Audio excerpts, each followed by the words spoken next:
and we're glad that you're here with us. We would love to hear your questions. So press 1. And let me see if Michael is getting dialed in. And we would prefer to have a discussion with you all and not a monologue. So, are you on, Michael? I am. Awesome. Are you on, sweetie? I am right I on today. Oh, good. I've been out playing with the worms in the garden, so I'm right on. I'm just attuned to the earth and ready to rock and roll. And welcome, everybody. Delighted that you're here. We get to talk again. We get to engage in a conversation that is probably one of the most important conversations on the planet for people to have, but one of the least engaged in conversations on the planet that people actually carry through with. Oh, I'm too busy. Well, if one's too busy to heal, life is going to lay them down if they don't listen. And we're here to pick up life, to enhance life, to strengthen life. And you go back to Yeshua 2,000 years ago, he says, I come to bring you life. He didn't say I come to bring you doctrine or dogma or theology or any of that. I come to bring you life. And remember in the ancient scriptures it said life is in the blood. Circulation is really key. Moving energy through the system. Remember our definition of life. Life is love flowing through a cell. Anything that inhibits love flowing through a cell inhibits and destroys life. What would you call those things that inhibit life flowing through a cell? Hate, fear, rage, guilt, grief, drama, trauma. And all of those energetic patterns are the precursors to what we call physical diseases. Now, if you think you've got a physical disease, then you've been tricked. Because there's no such thing as physical. Wait a minute, Michael. I put my hand down there and I felt my body. I'm physical. Well, liar, liar, pants on fire. The mind is insane. The mind of perception tells us all kinds of lies. It tells us that we actually see things with our eyes, which is just a foolish concept. If we listen to Einstein, Einstein says this. Now, maybe you know better than Einstein, so I might be wrong and you might be right about the physical. But Einstein says, on such things as matter, we have been all wrong. What we have heretofore called matter is energy, energy whose vibration has been so low as to be perceptible to the senses. There is no matter.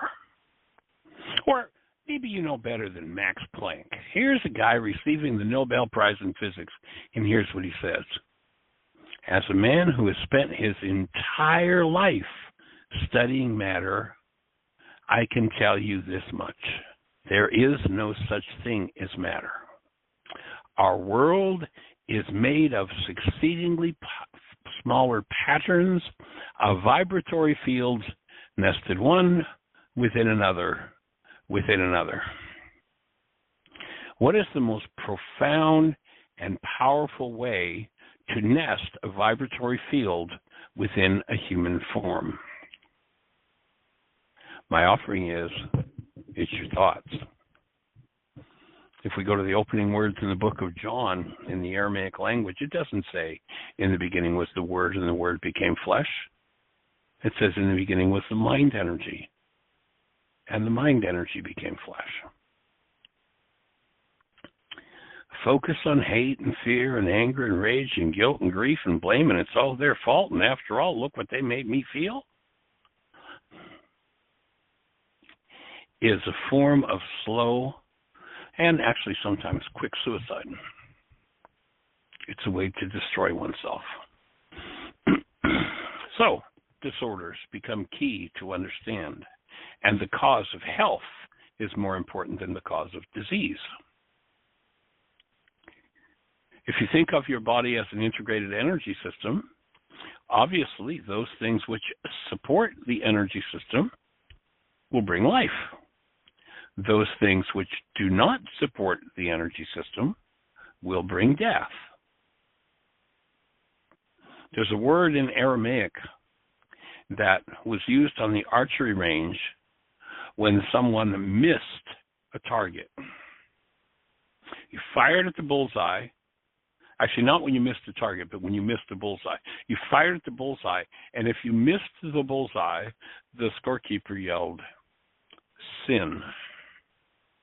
All it means is you missed the bullseye. You're off the mark. If you put an energy in that is off the mark, then you create destruction of your field. And if you miss the target altogether, the word in Aramaic that described that action was also an archery term, and it was evil. The Greeks had not a clue. The Greeks arrived with their own philosophy generations and generations and generations of hellish gods that raped their own mothers, killed their own children, murdered their friends. I mean, go read about them. That's the mindset of the Greek mind. Generations of that brainwash. And they come along and they hear this guy talking about the Father that we all have in common. You remember, he didn't talk about my Father, he talked about our Father. And that it was this creative force's good pleasure to give us the community of love.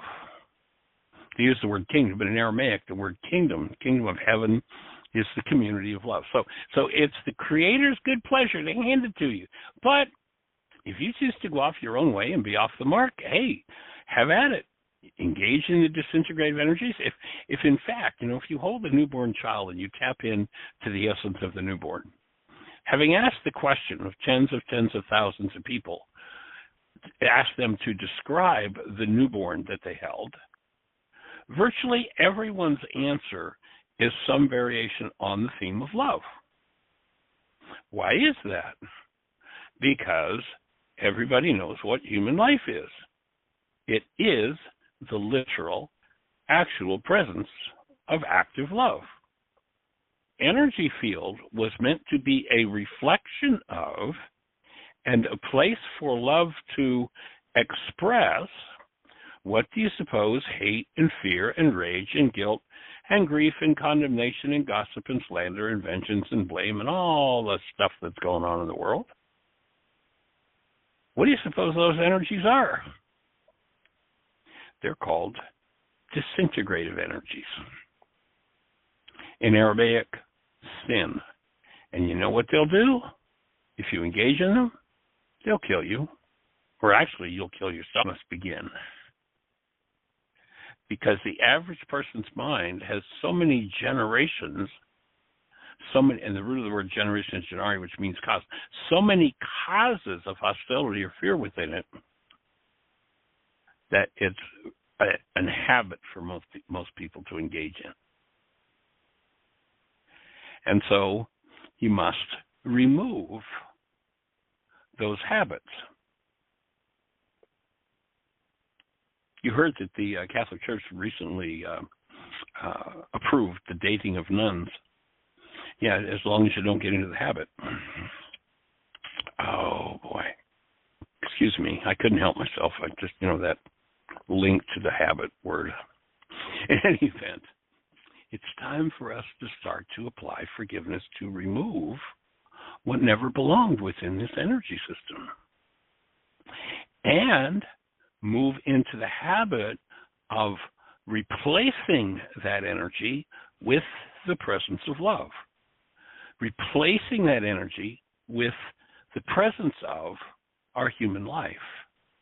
And so our chapter that we're working with in the book, Why Is This Happening to Me Again, as we're reading, we're in the chapter on clarifying love, chapter 18.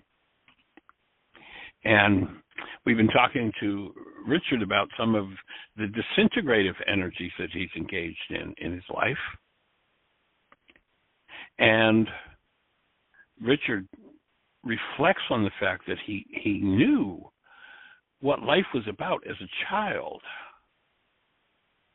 And he took that energy on.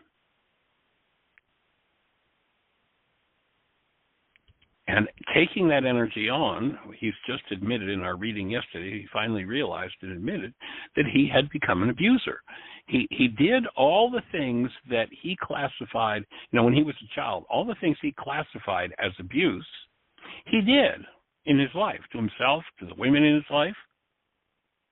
But when he did it, none of it was abuse. When it was done to him, he classified it as abuse. And this is how transparent the mind is when we do a behavior based in hostility or fear. So I just finished saying to Richard, remember when as a child you knew life was about love and abuse was a foreign concept?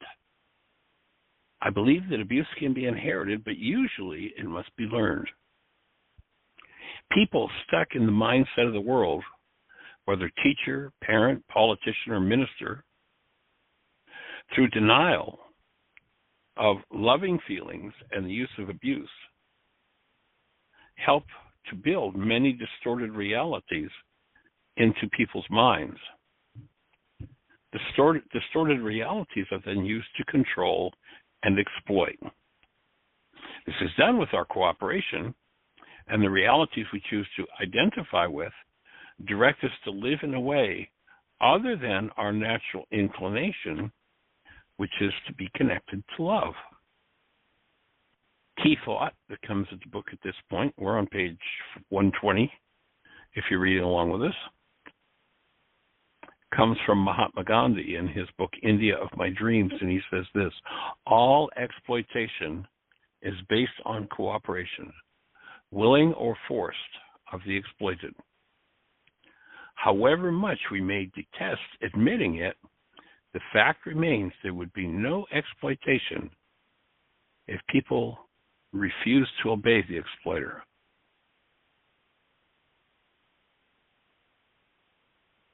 Richard pipes up and says, I can kind of remember when I knew I shouldn't treat people the way I do. He almost sounded like a child as he spoke. I always wanted to be loving to people, but was hurt so often, I guess I hardened myself to the effects of my abrasive behaviors and my tendency to bully people. We explored the idea of abuse and came to the conclusion that abuse and withholding love are learned responses. It became apparent from our discussion that the reality structure in most people's minds, which is formed as a result of their distorted learning experiences, determines their behavior. Each distorted experience is a result of a combination of internal realities interacting with environmental influences. Behavior-driving realities are those which have been observed to reduce conscious stress in ourselves or in those we look up to, those who fit our mind's definition of success. Rich realities become behavior-driving, often result from the unconscious energy dynamics in which choice is not a part of the process. In Aramaic, blocking awareness of abusive behaviors, of love and or feelings, was called hardening the heart. Each hardened heart is convinced that to act in accord with its distorted reality structure is normal.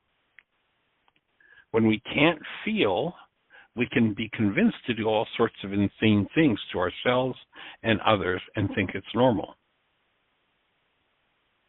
We observed, each from our own experience, that a person with a hardened heart remains convinced that his actions are right when he does them, even though he says others are insane when they do exactly the same things.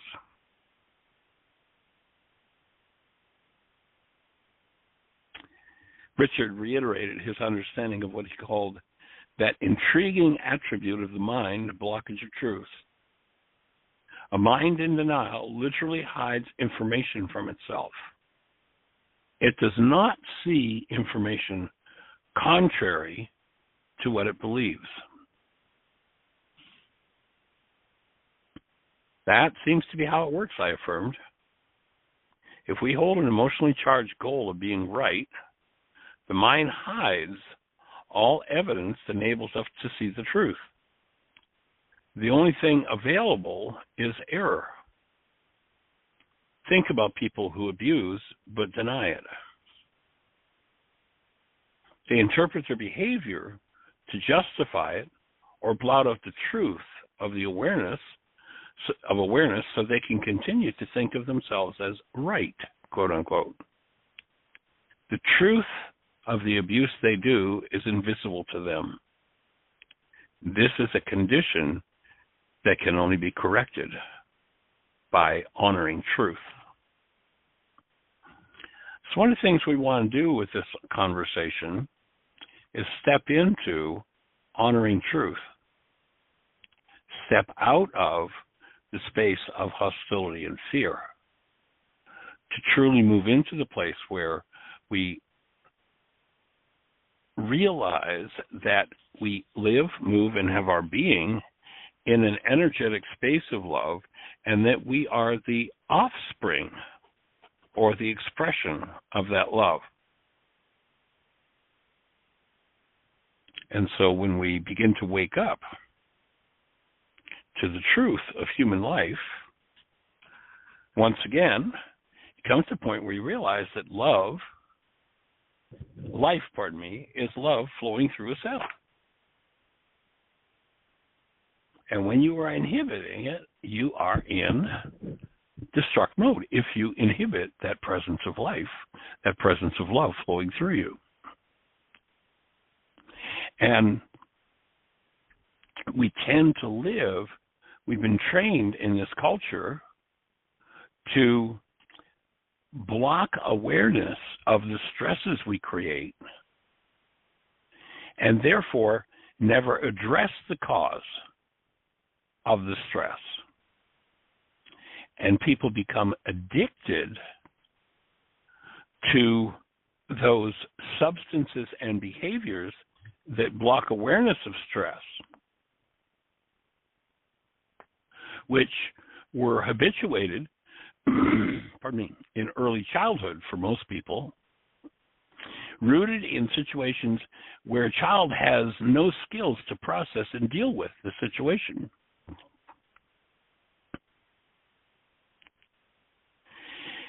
In the future, because perception is driven by goals, you remember the Harvard research we quote so often that says that in a time frame where 10,000 brain cells fire, there's 10,000 measurable units of electrical activity firing off in the brain, that the maximum amount of data that goes into building the perception in that mind is 9 bits, a very, very tiny fragment.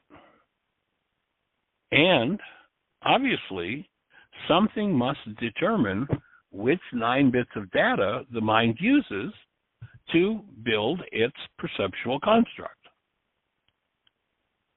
And our offering is, based on the first century Aramaic teachings of a man named Yeshua, the understanding is that the driver for that process, the thing that determines which 9 bits of data the mind is going to use, is our goals. You'll notice that unless you're just a generally miserable person, that as long as people are cooperating with the goals you have for them, as long as you're fulfilling the goals you have for yourself, you're pretty much a balanced, happy person. But when people stop fulfilling your goals, you'll notice that's when you go berserk. Why is that? Because when you load a goal resonates content in the mind based on unresolved and, for the child, seemingly unresolvable pain and trauma, the mind loads through resonance that pain and trauma into the perceptual system. And out of that pain and trauma formulates a picture, literally constructs the reality, literally constructs the world that we see. And so until you understand the cause of stress, the alleviation of stress becomes pretty much impossible. So what do people do? Oh, after I have a hard day, I go home and have a few drinks to relax. Oh, I go to the bar. Oh, I go and stuff my gullet with food. Oh, I go home and smoke a joint. People doing there. They're living in a world where they've loaded all kinds of causes of stress, goals, that bring these unresolved energies into activity, and those unresolved energies are then, because of denial, because people don't want to look at them, are forced into the perceptual construct. Stress is created when you set a goal. If the energetic patterns that the stress elicits from the mind, from the past in the mind,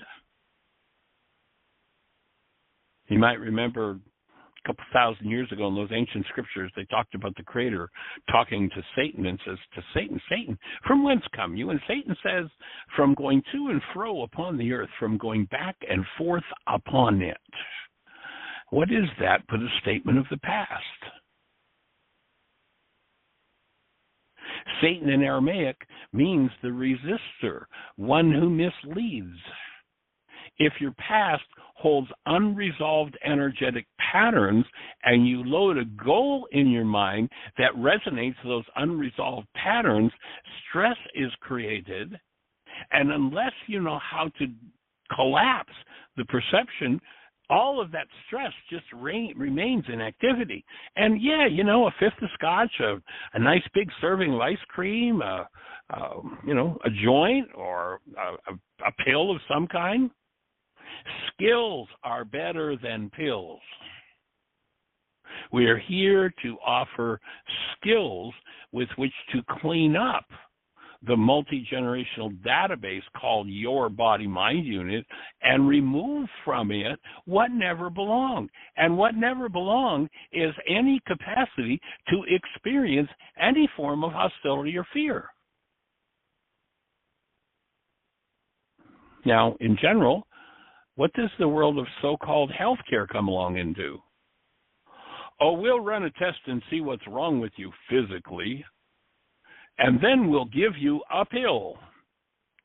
And we're not going to tell you that the effects of that pill is 100 perhaps different diseases. We're just going to tell you that we can shut down your stress and see you'll feel better.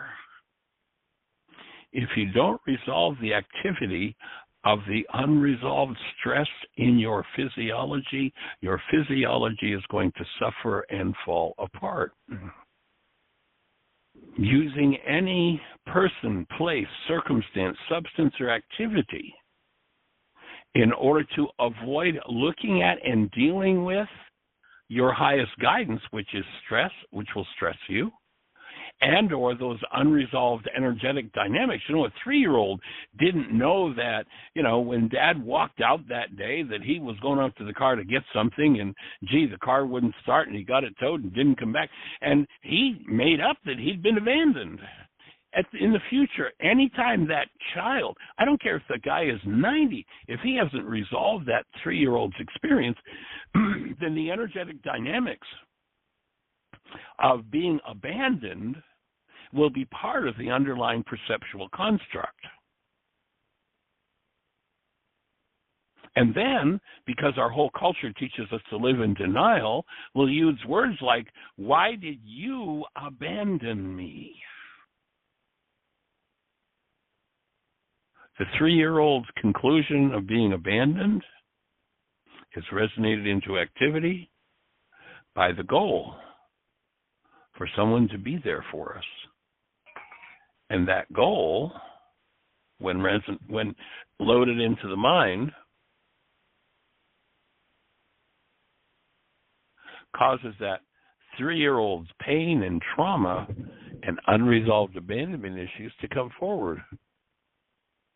And here they sit when the father came back and the child was in pain and tears and trauma and rage and fear, and the father had no idea what was going on or what had just happened and beat the hell out of him because he was so disrespectful.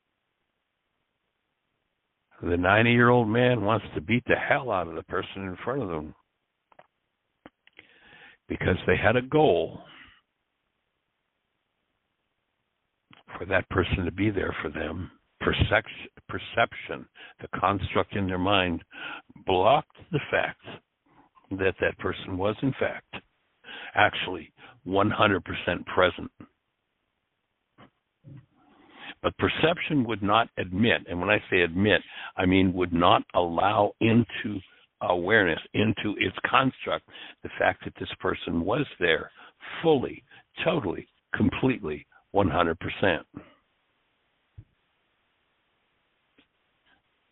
Now, when you start to do the work of forgiveness, excuse me, you're going to go back into some pretty deeply painful experiences, most of them from childhood, because the child didn't have an understanding and an awareness and an adult mind with which to process what happened to them. Most of our stress reduction patterns are habituated in early childhood. And if we use something to anesthetize the stress, to take the awareness out of the stress without addressing the chronic stress and the cause of the stress, then your body, so-called, your energy field, is going to be in a diseased state because it is suffering from sin, from an energy that's off the mark.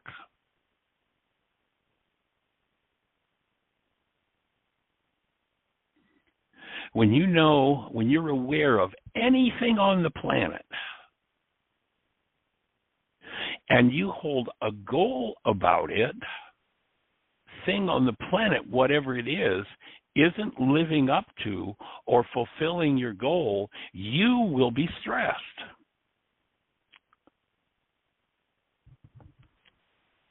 And you may not even know you held a goal about it. And that's the primary thing that causes people to reach for a fifth of scotch or a nutrition-free meal. Go to your fast food house and load up. What are you going to get there? You're going to get fat, probably because they're cheap vegetable fats, which are so destructive it's beyond comprehension. And one of the things it causes to happen is red blood cells come brittle and stiff and can't flex themselves and therefore can't flow properly. A high-fat, go look at your safflower, your sunflower, your corn oil, your canola oil, your rapeseed oil. Go take a look at how many foods they're filled with those oils. You're not going to find a fast food house with olive oil. I mean, real olive oil that comes from real olives. Actually, you're not going to go into a grocery store and find a whole lot of olive oils unless you know how to shop for them. There's more money made in America from fake olive oil than there is from cocaine. And when you put those oils in your body, it starts to congest the whole structure. So that's the number one thing you're going to get in every fast food restaurant you go to. And then you're going to get a nice load of salt because the cheap degraded oils and meats and foods that are used, raw products that are used. When you salt taste says, oh, this is good. It tastes salt and it covers up the crap that you're being fed. I mean the pure poisoned garbage that you're fed, nutrition free. Ah, but see, I don't feel now. I have no stress. Oh, yes, you do. You just aren't aware of it when you finish one of those meals. Why do you suppose people rush to the fridge? Why do you suppose people rush to the fast food restaurant? Then the next thing you're going to get in it is a nice lump of sugar. And what sugar will do, if sugar were coming on the market today, the FDA would ban it as a toxic poison.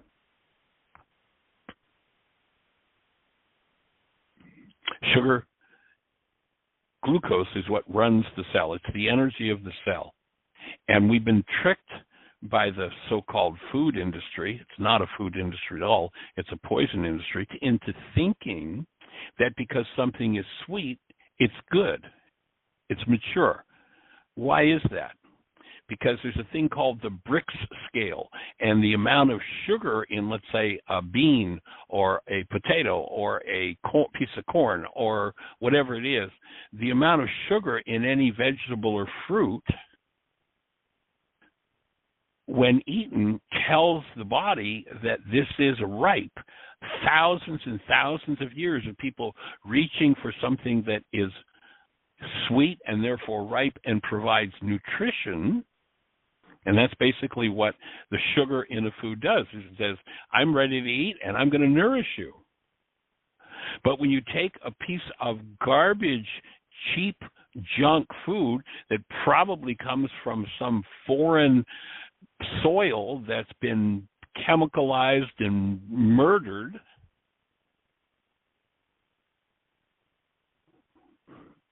tilapia, popular fish.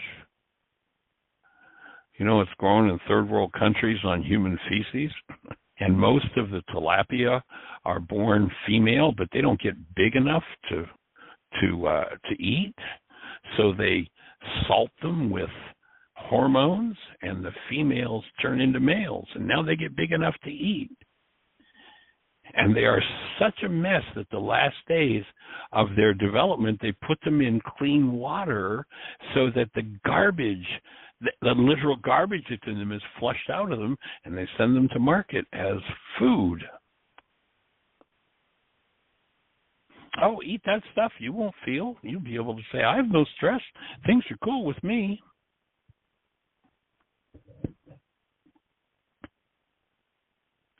Remember, life is in the blood. Stiffen a red blood cell, and it can't get into the capillary because it's too big. If it can't flex and fold itself. If the capillaries are closed down and blood tries to get into the capillary but can't, life can't flow to the cell. If you're in a state of stress, an ancient protection mechanism is to shut down the capillary heads so that blood doesn't flow into the capillary. It's meant to save a life in case of attack. And people live in a sympathetic dominant state of fear, which means those red blood cells can't get into the capillary for two reasons. The capillary head, the muscle fibers are tightened and locked up. We have a saying in our culture, we call that person a tight ass. What does that mean? We can tell just by looking at them that everything's locked up. There's no circulation going to the cells, or limited circulation. And if they've been just left the latest fast food joint, then the red blood cells have lost what they call erythrocyte deformability, the ability to flex themselves so they can get into that precapillary orifice at the head of the capillary, and life doesn't flow into the cell. And you know what causes that to close down the fastest? A thought based in fear. Every cell in the structure, when the mind thinks a thought of fear or terror, every cell in the structure gets the message. We're about to be attacked. In order to survive, close all that microcirculation off. Now, that's meant to save a life. And, if you're out in the woods and a lion comes after you, you're out in the jungle, you want those capillaries to close off. You don't want digestion to work. You don't need for your elimination to occur. You don't need cell repair. You need to escape. And that's what the sympathetic dominant state of the nervous system is designed to do. And it's designed to last for 4 minutes and then go back to parasympathetic dominant, where there is nerve flow and blood flow through the whole structure, and all of the vital functions of repair, the things that it takes to thrive, happen. But if in 4 or 5 minutes you don't let go of that sympathetic dominant state, kind of shutdown is what causes premature death. And the resolution is all around forgiveness. Forgiveness collapses perception based in unresolved dynamics in the mind.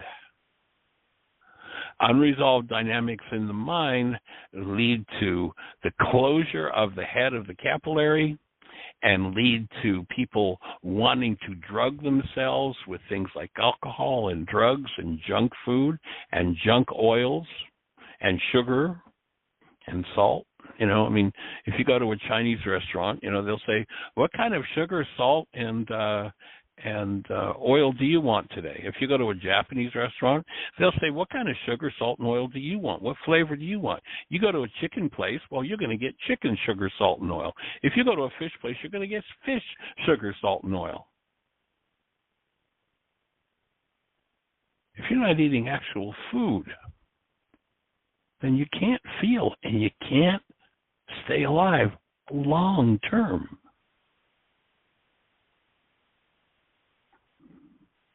When I begin to learn what forgiveness means, forgiveness is a stress management system. When I remove my stress, the capillary head relaxes. I'm inclined to eat food that I can actually taste rather than sugar, salt, and fat. I eat food I can taste, and I know that this food is vitalizing and enlivening. And it softens those red blood cells, and it creates a flow of blood through the system. Life is in the blood, and it's delivered to the cell, and the cell gets to live. The mind is the killer of those who die from self-inflicted nonsense. Sin, self-inflicted nonsense. Energetic patterns that never belonged within your structure. When you decide you're going to do that, then you're going to get to look at some of those traumatic events that happened in childhood, and perhaps even beyond childhood into your genetic structure. The unresolved energetic dynamics of 1,000 generations are born and bred in us. And they were delivered to us through our father's lectures and our mother's homilies, because they took them on from the generation before, who took them on from the generation before, who took them on from the generation before. And most people live in the desert of unresolved generational patterns. Remember that story about the Jews wandering in the desert and what they said you had to do to get out of the desert? Was the old generation had to die off. It didn't mean everybody in old physical bodies had to go. The root of the word generation is genari. It means cause. All of the causes held within the structure, the unresolved energetic dynamics called forward into perception by the setting of a goal.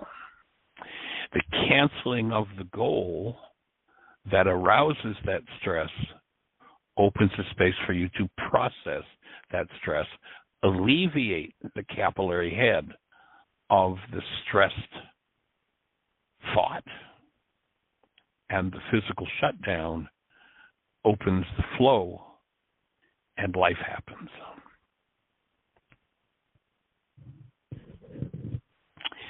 So that's my thought for today. You got any thoughts to add, sweetie? No, but you were on a roll. I was on a roll. We have. Yeah, well, Yeah. I'll just share that Jeannie and I did a really deep and profound piece of work. I've got some writing that I did during it, and I may share it on a show at some point. But it was just another level of realizing the impact of the generations and the work that we each need to do. And when we have a comprehension of that work, it can be inspiring to go ahead and do something that otherwise can seem to be so traumatic. And, yesterday we had a conversation with Dusty, and thank you for those questions, Dusty, that conversation about Rachma and that filter in the frontal lobes of the brain that keeps love present in the structure. And just how important that is, and to really move forward in the presence of active love, your own or someone else's. Few people can make that journey on their own. One of the insights that came to me in that piece of work Jeannie and I were doing, we were breathing together the other night, was a quote from Candace Pert. Candace Pert, if you're not familiar with her, was a former head of brain bio research in the National Mental Institute of Health. I mean, she was a giant intellect in the arena of science and brain health and bodily health. But as a scientist, one of the things she said was that the smallest unit that can enter the kingdom of heaven is 2. Few people can do the work on their own. It takes support, it takes assistance, and it takes the willingness to undo blockage of truth and receive that kind of support.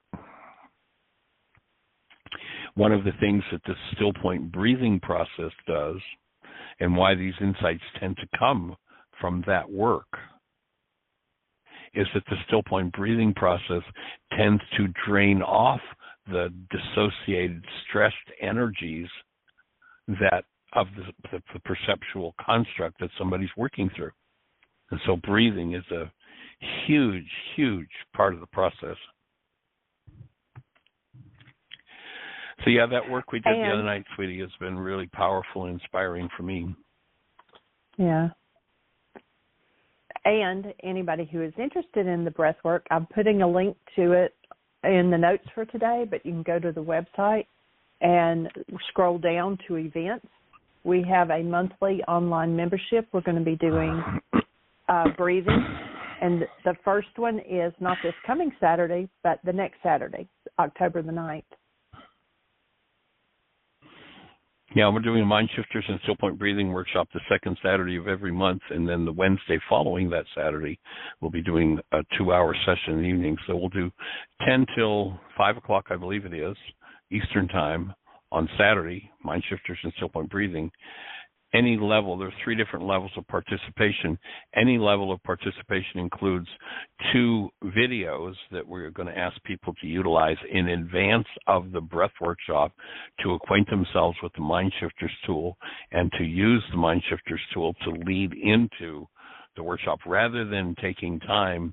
The day when we do it live, we usually do the Mind Shifters right there, but now we can prep people. We've got a couple of videos that explain the whole process, so you can take that and go to work with it, and they're permanently yours once you do, whatever level. If you even just do one workshop, those are your videos. You'll also get a video of the whole day of the workshop and the Wednesday following. So they'll be yours permanently, even if you just do one, but you can buy participation. A single event includes the 2 videos on Mind Shifters and Still Point Breathing. Actually, one of them is the $40 package or video in our catalog, Mind Shifters and Introduction to Still Point Breathing. The other is a Mind Shifters workshop that we did in one of the intensives.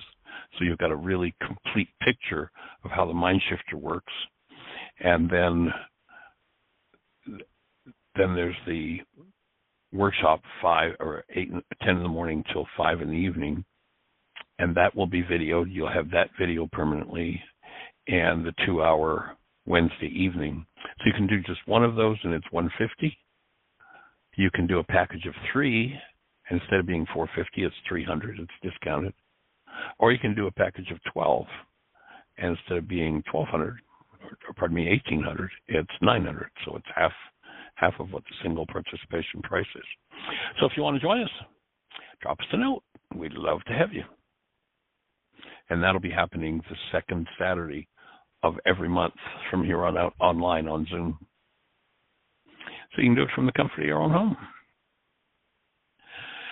So, Miss Jean, do we have anybody out there in the phone queue with a hand up or anything happening in the chat room? No, it is all quiet.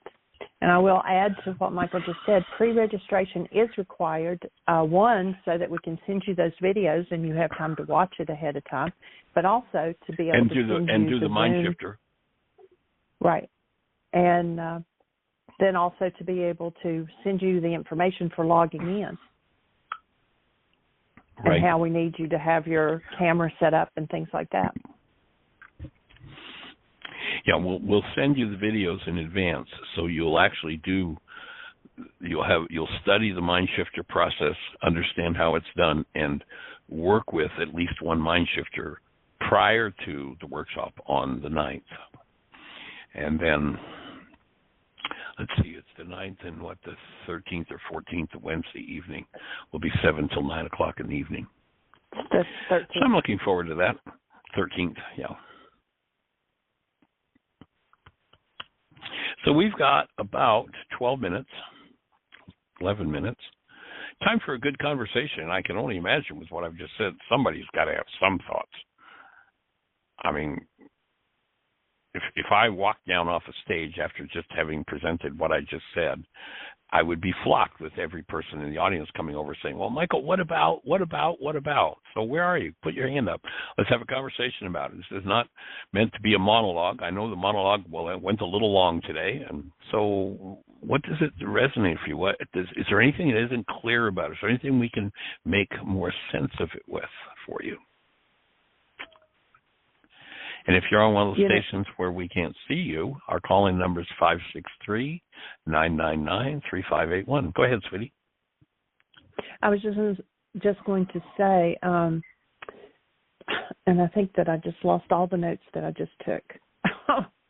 Anyway, the other day when we were breathing, one of the things that, afterwards when we went to sleep, the next morning I woke up and there were new aches and pains and things, and we had a discussion about I had some dreams that in the dream I was in that sympathetic state of having to protect myself. And so the body, we did one of the chapters with Richard, the last one was on the body has a mind of its own. And so a lot of things come out, that you maybe aren't conscious of, and those can come out in the breath session as well. That's the whole idea of the breath. You'll notice when people are in trauma, first thing they do is hold their breath. That's the most common stress management tool that people have. They load a goal, the mind serves up something distasteful, they hold their breath, trying to shut it back down. But in fact, what they do when they do that is they then push all of the thought disorders that are structured in their structure, resonated by that goal. They push all of those into a perceptual construct, along with look what you did to me. This person's been through it 87 different times with 42 different people, but at this moment, it's all about somebody else. And it's that denial and the holding of the breath. You remember in the ancient teachings, they said the veil of the temple must be rent in twain. Now, the churchianities interpret that as there's a purple curtain in a church and you got to tear it in two. That's such childish skullduggery and foolishness. temple is your body-mind unit. Remember the scripture, so don't you know that you are the temple of love? That's what you're designed for. And the veil of the temple is the barrier between the subconscious and the unconscious mind. It's how we keep things locked into tissue that are of a disintegrative nature. And sooner or later, if you're going to heal, you have to open that veil. And that means you have to breathe. And so the still point process is a way to move into quite literally a superconductor state, where instead of resistance, remember we talked about Satan in Aramaic means the resistor, one who misleads. So when I'm in resistance, somebody says, oh, you did that to yourself. I've watched you do that 20 different times. What does the person do? Hold their breath. No, that's not true about me. And then they tell a whole story about somebody else. And every thought disorder that was resonated by the goal involved in that circumstance is now projected into their brain's image of that other person. And the thought disorders owned by the person generating the perception, they hear come out of the person that they're blaming. And they have no clue that this is all coming from the inside. And no skills. So what do? Reach for pills. If you're using pills to produce health, every drug, let me just say that again in case you didn't hear it. Every drug is a disease disguised as a cure.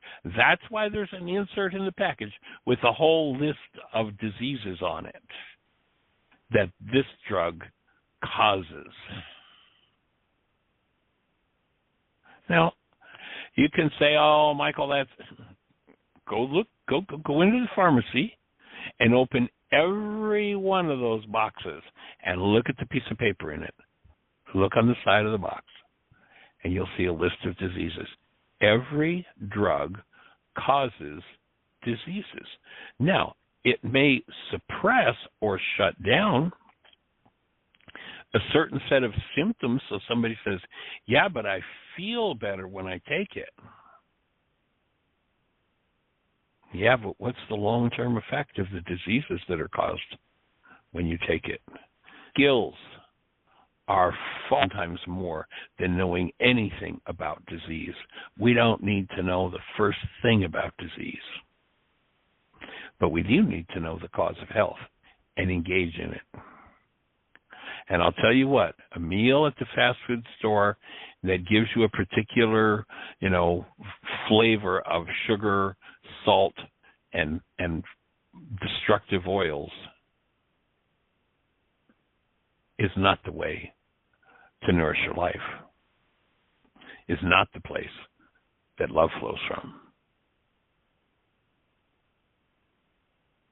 One of the things that we're doing now that we're settled somewhere, actually living somewhere for the first time in 40 years, it's pretty cool. We just actually combined 2 of our garden plots. We started out, we had one little garden that was about 15 feet by 3 feet. And we've now got 5 garden plots. Well, 4 now because we're just combining 2 of them. And actually growing food. It's pretty awesome. You put a little hole in the ground and you put a seed in it and wealth comes up out of the ground. It's really amazing. It's kind of like you got an oil well and you pump it and oil comes out of the ground. Wealth comes out of the ground, and it amazes me. I mean, we live in a neighborhood here, and we drive past, coming into this neighborhood, we probably drive past 75 homes.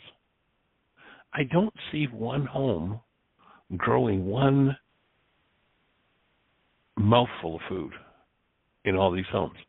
And they all have this earth that if you just tuck a little seed in it, gives you wealth, gives you increase, and gives you actual food. Food comes from the ground. It doesn't come from the grocery store. It doesn't come from it sure doesn't come from the fast food store.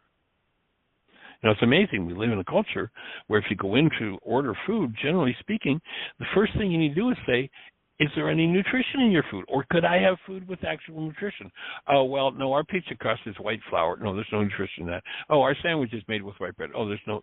Oh, our breading. Oh, that's white bread. No, there's no nutrition. We took all the nutrition out of those things, and we sold all that nutrition to the pig farmers because the pig farmers want their pigs to be able to reproduce and be healthy. So we learned how to take all that value and all that nutrition out of the food, and then we hired Madison Avenue to advertise to humans over the tube and over their phones and over their radios. And we told them that this bread was good and it builds bodies in 12 ways. And you know what? There's nothing in it. Well, actually, we took a few. We fortified it. We took a few fake vitamins and we threw it back in after stealing all the vitamins out of the bread. So no, don't ask us to have actual nutrition in our food. What do you think we are? Food purveyors? You think we're here to feed you and nourish you and make you healthy? It's pretty bizarre when you really think about it. It's interesting, there was a group of philosophers in Greece. They were called sophists. And the sophists traveled around Greece charging big money to the wealthy in order to teach the children of the wealthy how to lie to people and make their lies sound true. Find me an arena where sophistry isn't what's going on. Medicine, theology, food service, government, business. Find me one where the sophists haven't taken over. Why is the sophist taken over? Because if you're good at being a liar, and you can convince people that your lies are true, you can steal their wealth, and you end up with all the wealth, and they end up in poverty. I was just looking at an article this morning, and they were saying that through the period of the pandemic, the top 20% wealthy people in the nation increased their wealth by, several $1 trillion. Amazon employees got a raise of 99 cents. The owner of Amazon increased his wealth by approximately $11 million an hour through the time of the pandemic. The employees got a 99-cent raise. His wealth increased by $11 million an hour. Interesting. Have a blessed one. Appreciate you. Talk to you tomorrow. Bye-bye.